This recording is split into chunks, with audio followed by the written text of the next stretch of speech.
Well, let's get more on this. I'm joined now by Bruno Lete. He's a senior fellow of security and defence at the German Marshall Fund of the United States in Brussels. Bruno, thank you very much for joining us on BBC World News.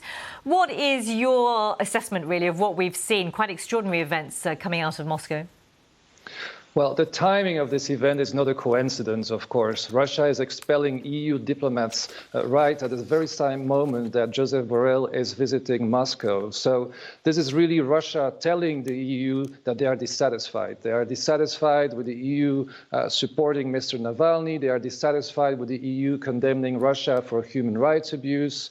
And it's also a show of force. It's Russia showing the EU that they can do this, they can expel diplomats, even at the moment when Joseph Borrell is in Moscow trying to appease relations. So it's pouring oil on the fire, and it's a significant diplomatic provocation from Russia to the EU. Yeah, a provocation. I mean, what do you think the retaliation is going to be?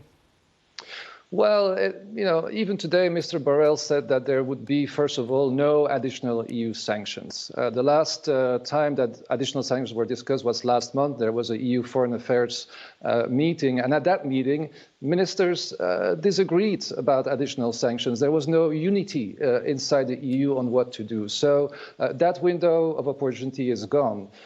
There will be, however, a EU summit only in March, next month, for EU heads of state and government. So that meeting in March could be an opportunity where the EU could discuss new actions, new sanctions. But then again, this is only in 1 month. So in terms of diplomatic retaliation, that's pretty slow, that's pretty late.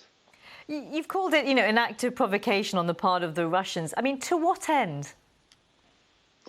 Well, first of all, we need to understand that EU-Russia relations are at a deep low right now. There's no trust between both sides. There's, everyone is dissatisfied with the relationship. But I think we also need to understand that it serves Russia's internal interest. It serves the domestic interest of Russia to portray the European Union as an adversary, as some sort of enemy of Russia.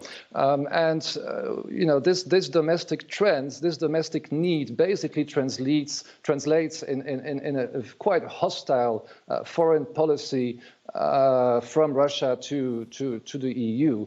And that's what we need to understand. That, of course, is the landscape that you're talking about, but we have a prominent figure here, which this is centering around, which is Alexei Navalny. Now, is the imprisonment of him being used as a way for Russia to really make its message towards Europe clear, irrelevant of what happens to him? Mm-hmm.